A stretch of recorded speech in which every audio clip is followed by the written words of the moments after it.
Right, so Jared, in Ephesians chapter 4, verse 15, this is a really easy passage about speaking the truth in love, which I have always understood that to mean if people are wrong, you just nail them. You just let them know, because you're loving them by correcting how stupid they are. I mean, it's kind of the perfect verse because you get to nail someone to the wall for being wrong, and it gets to be loving.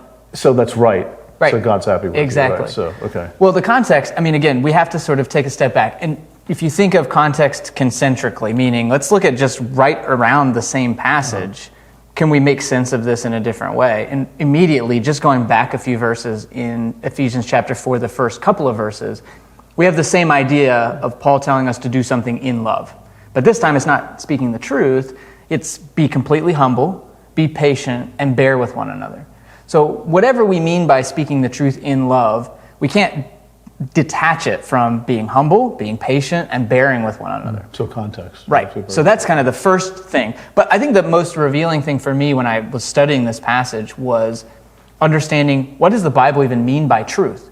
Because I think we make a lot of assumptions about that. When it says speaking the truth in love, we kind of have this idea in the modern world of truth being this abstract fact. And so we can speak abstract facts to each other, and it's important that we do that. So if I think you're wrong about something, it's important that this verse is telling me I need to come and correct you. That's what we think about. And that's the loving thing to do. Right. But if we look at how truth is used, particularly in the Hebrew Bible in the Old Testament, it's a very relational term. It's almost always in the context of not lying to someone, not being deceitful. So it's not this abstract, and that's a subtle difference, but I think it's a really important It's not a philosophy class. Right. It's not this abstract fact. It's actually in a relationship, don't be dishonest.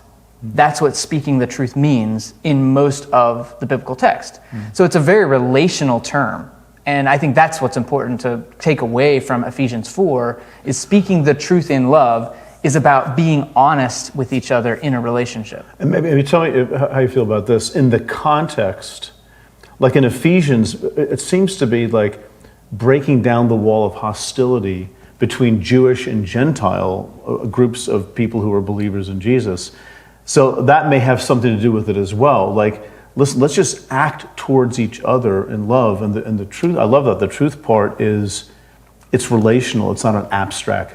Like, you must all agree on your theology and all the fine points. That you didn't really have systematic theology or things like that. It was more how you embody the gospel together. Right. And I think it's funny you make that point, because if you look at your Bible, the NIV or whatever, there's a heading they put in there that sort of summarizes, and a lot of times this passage is under the heading of unity in the body of Christ, which I find so ironic, because so many people use this verse to exclude people. And the whole point is this context of Jews and Gentiles and how we can get along together.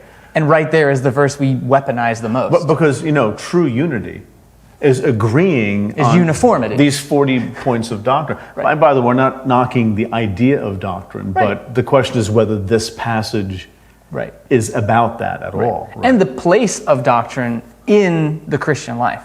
What gets priority? And I think, again, with this verse, speaking the truth in love, usually truth is what wins out. Meaning doctrine is what wins out, not the in love part. Right, yeah. In fact, we can, like what you said, we conflate those so that if I'm speaking the truth, that is love. Yes, right. That's really convenient. So you can't have true love without the truth, which means the doctrinal truth. But you're saying what truth means there is relational. Now, there is a... But let's say, I don't want to use the word doctrine, but there are belief, not constraints, but there's a matrix of beliefs that are a part of the early Jesus movement and Judaism too. So we're not devaluing that, but the point is that it's not speaking the same language as we. But I think it's also important to realize that when we use the word truth, we're not using it in the way the ancients would have ever even thought of the word truth.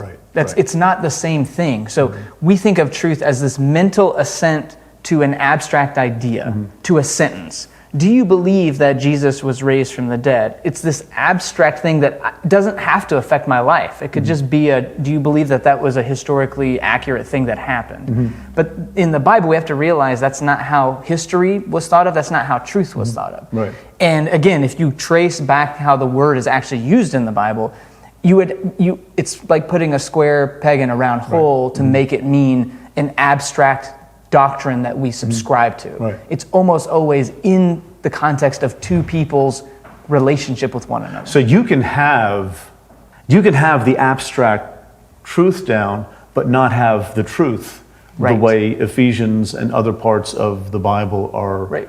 using that word. Yeah. Just not how they're using it, what that word tends to mean just in the biblical witness. Well, and another way of saying that too, which to your point is the idea of truth is an ethical term.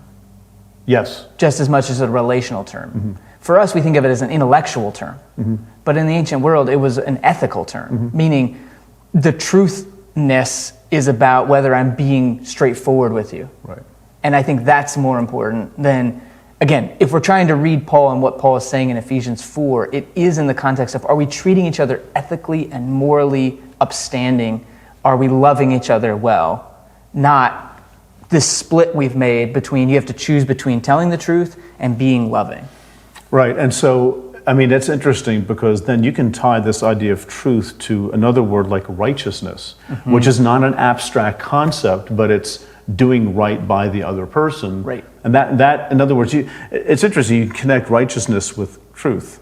Right. Neither are abstract concepts, they're very relational and ethical.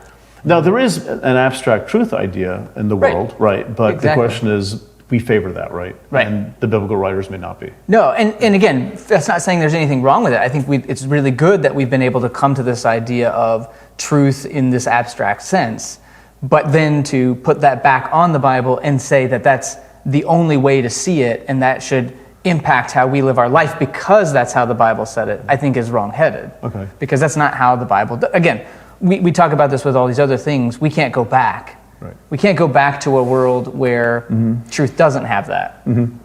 Right. So, okay, maybe just wrapping it up, what would you say to people who maybe have a tendency to read that passage as truth is abstract, to help them, to that it's okay to move beyond that a little bit? What would you say to them?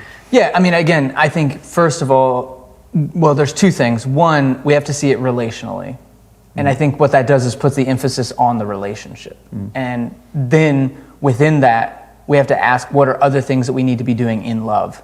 So even if we want to say speaking the truth in some abstract sense is important, it can't be divorced from that humility and the patience and the bearing with one another that Paul just mentioned a few verses before.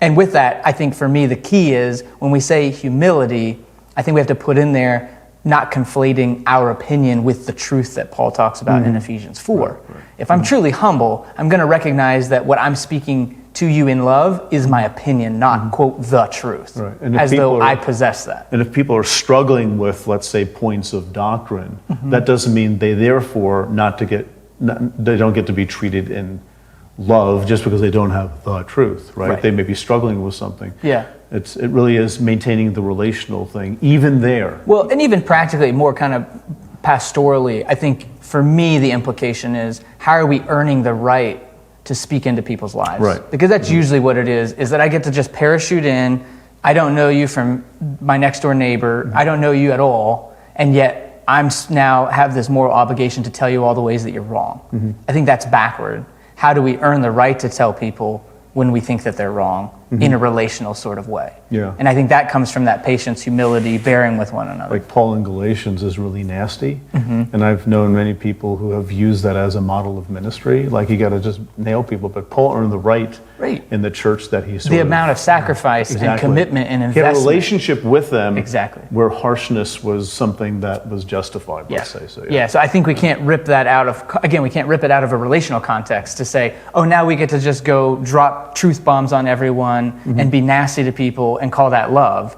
Because it's in the context, even in Ephesians, that Paul has an intimate relationship with the church at Ephesus that allowed for that kind of language anyway. It's not love, it's not even truth. Right. Right. All right, thanks for clearing this up. Absolutely. No one will ever have another question No, about this now. of course. Okay, wonderful.